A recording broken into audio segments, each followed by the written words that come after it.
Բարև ձեզ, մենք կատարում ենք ուրեմն ոտքերի, անոթների դուբլեքս հետազոտություն, հիվանդը ուրեմն կանգատվում է ոտքերի ուժեղ ցավերից և ոտքերի թմրածությունից, մոտավորապես մի քանի ամիս է այս ոտքի ցավերը առկա է իր մոտ և ինքը ստացել է ցավազրկիչներ, բայց պատճառը չի իմացել,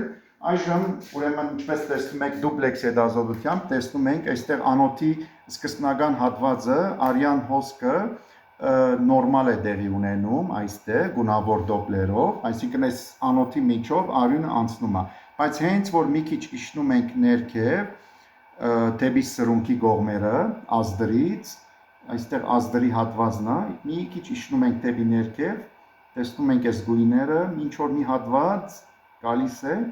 այստեղ անոթը նեղանում է, ավելի ճիշտը ոչ թե նեղանում է, այլ տեսնում եք ընդհանրապես այստեղ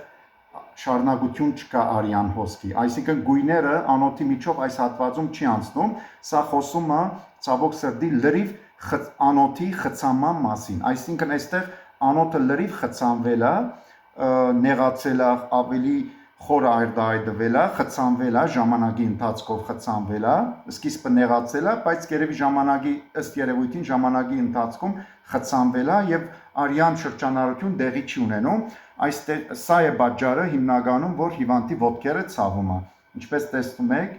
մագերեսային ազդրային զարգերակը լրիվ այստեղ խցանված է, իջնելով ներքև լրիվ սեն շարունակում ենք, այստեղ խցանված է, հիմնական պատճառը ուրեմն այստեղ բադերի աթերոսկլերոտիկ վահանիկներն են, տեսնում եք այս հիպերեխոգեն և հիպերեխոգեն վահանիկները,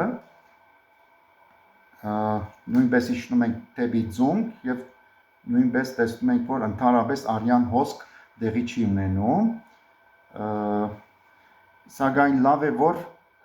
խորանիստ անոթը, դեպի ներքև գնացող անոթը, իր մոտ ինչ-որ կերպ շրջանառություն տեղի ունենում է, որը հիմնականում նա է փրկում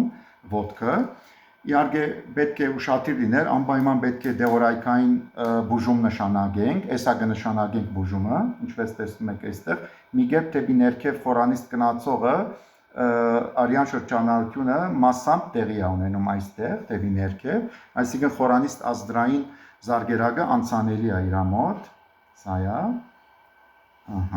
այսպես, անպայման պետք է պրոֆիլակտիկ դեղեր նշանակենք, հսկողություն պետք է կատարենք, որպեսզի գնալով չի խորանա խնդիրը և հիվանդի ցավերը պետք է փորձենք դեղորայքով մեղմացնել և հետագա, այսինքն պետք է վիրաբույժի հետ պետք է քննարկվի, այսինքն հետագա ընթացքը, շնորհակալություն։